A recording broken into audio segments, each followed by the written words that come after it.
many people dream big dreams, but they never take any action. If you don't believe in yourself, you've already lost the battle. Not believing in yourself is a losing battle because either you won't try at all or you will convince yourself that you can't do it. And when you convince yourself that you can't do it, your results are going to confirm what you believe. So we are afraid to fail. Why? I told you, man. Shouldn't even try it, dude. Just chill out, relax. Why are you so crazy? Why are you so obsessed? So all that stuff drives the quitting mind, I call it. The mind wants to quit. The mind is tired. The mind thinks it's very deserving. So the biggest problem in this world is other people, not yourself. It's other people in your head. They are puppet mastering you pretty much on your life. I dare you to give up everything that is keeping you from your dream, to say no to all the negative influences. I dare you to pick up a book instead of a drink. I dare you to work harder than you think you did yesterday. I dare you to prove them wrong. I dare you to prove yourself right. You must be yourself if you want to experience your true purpose in life. If you're different, be different. Be different and do it with pride. If someone doesn't like it, if many people don't like it, who cares?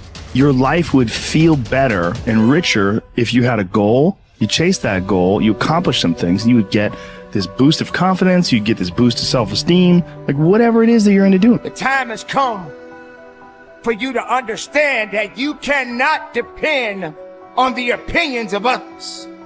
You cannot just trust in the opinions of others. You cannot allow other people to validate you, because you are just who you are. Nobody is going to be like you. You are the author of your autobiography. You write the story of your life. No one can write your financial story. No one can write your spiritual story. No one can write your emotional story but you. The pen has always been in your hand. The pen has always been in your hand. I say write a story that's going to be damn good to read. But don't let yourself be vulnerable to weakness. Don't let weakness consume you. Don't let hopelessness consume you. Be about your business. Understand that you got to keep living and living strong. When nobody's looking, when nobody's watching, when nobody understands the measure of passion that you carry, can you keep going? Don't stop! You're right there! Find something.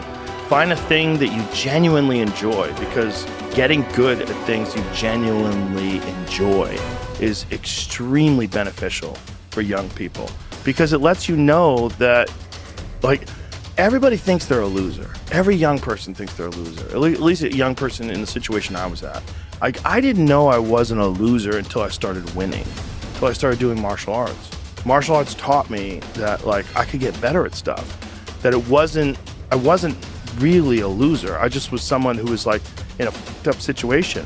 But you could channel all that energy that you have as a young person into something and get better at it. And then all of a sudden people admired me. I was like, this is crazy. So I went from being someone who was incredibly insecure and basically a failure to someone who was really successful at this one thing that was very dangerous, that other people were scared of. And that gave me immense confidence and also a real understanding of the direct correlation between hard work and success. And kind of understanding that you're not a loser. Right. That there is a diamond in the rough. Yeah, and also an understanding that you can't listen to people. Because even my parents didn't want me to do martial arts. They didn't want me to fight. They didn't want me to do stand-up.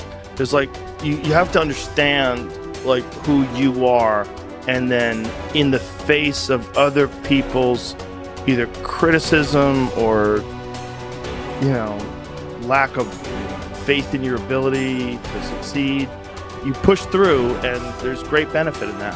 And then you realize that you can kind of apply that to other things in life. You can apply that to critics, you can apply that to social media commentators, you can apply that to a lot of things. I don't think people are happy if they don't have puzzles and complex tasks and things that are interesting to them, whether it's an art project or whether it's learning something completely new like stand-up comedy. Like, doing things that are difficult is it's as much of a nourishment of the mind as food is a nourishment of the body. I think you need things that are puzzling to you, where you have to find your own human potential in the difficulty of the task and work your way through things. At least for me. For me, I mean, I can only speak for me because I'm the only life that I've ever lived that I'm aware of. And in my life, that has been 100% constant. I am a very happy person, and I have never had a moment where I'm not doing difficult. Yeah. Ever. What I realized is, for me to become the man I wanted to become, I saw myself as the weakest person God ever created. But I never blamed God for anything he did to me. So I wanted to change that to be the hardest man ever created. Am I that? I don't know, but you had to have a goal. And my goal, when I was sitting there, not going to school, being bullied, having no self-esteem, my goal was the only person that's gonna turn this person around is me. The only way I can turn it around is put myself through the worst things possible a human being can ever endure. And that'd be the only way that I can build this brain to handle anything that comes in front of it, callousing my mind through pain and suffering. So we read a bunch of books nowadays. As humans, we want to find out how to be someone else. What we don't do is we don't go inside. So literally turn yourself inside out. Read the book that's like we're writing a book every day for life, but we never read that book. So what I would challenge this young man or young woman to do is you have to look inside of yourself and see what you really want. What are you passionate about? We use these words and these little phrases of only the strong survive and all this other crap. They're all words. I get so tired of hearing people just talking. Like right now, someone may think God is just talking. You don't know me. So when I speak from passion. I speak from experience. I speak from suffering. I have to tell this young man or woman that the only way I believe, this is just my experience in life, the only way you're ever going to get to the other side of this journey is you have got to suffer to grow. To grow, you must suffer. And some people will get it, some people won't. But they have to see what their journey is to start their journey. Several people live to be 100 years old, and they have great lives, and they have great kids. The kids go to college and all sorts of stuff. But somewhere in their life, there was a point where they had a decision to make. They can go left or right on this path. Left was the easy route. Right was the hard route. A lot of people take the easy route. And they had a good life that way, but the better life was going to the right side. And you may have 20 years of pain and suffering to get past it, but a lot of us die never truly starting our journey. And I would tell this young person, you gotta start your journey. It may suck, but it will come out the other side where you're coasting. Study the values you admire. You learn values by studying them closely. The law of concentration says that whatever you dwell upon grows and increases in your life.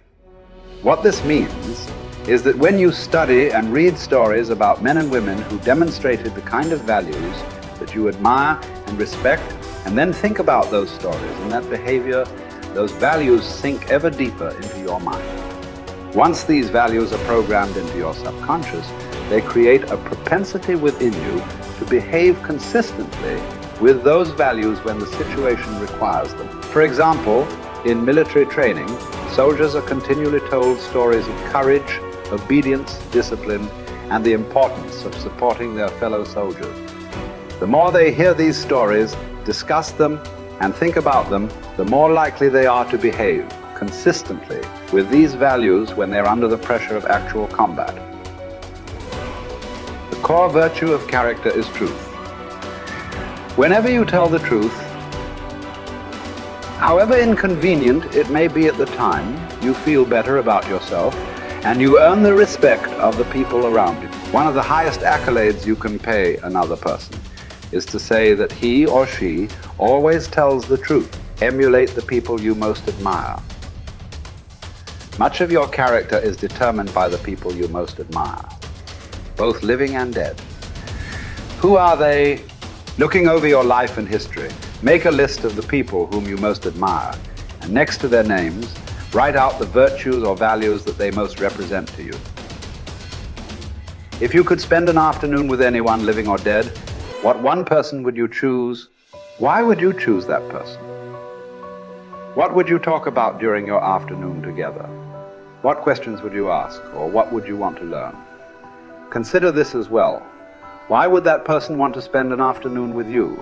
What are the virtues and values that you have developed that make you a valuable and interesting person? What makes you special? Practice the values you respect. You develop values by practicing them whenever they are called for. As the Roman Stoic philosopher Epictetus said, circumstances do not make the man. They merely reveal him to himself. When a problem occurs, people tend to react automatically based on the highest values that they have developed up to that moment. We develop values by repetition, by behaving consistently with a particular value over and over again until it becomes a habit and locks in so that we come to practice it automatically. Men and women with highly developed characters behave in a manner consistent with their highest values, and they do so without thought or hesitation. There is no question in their minds about whether or not they are doing the right thing.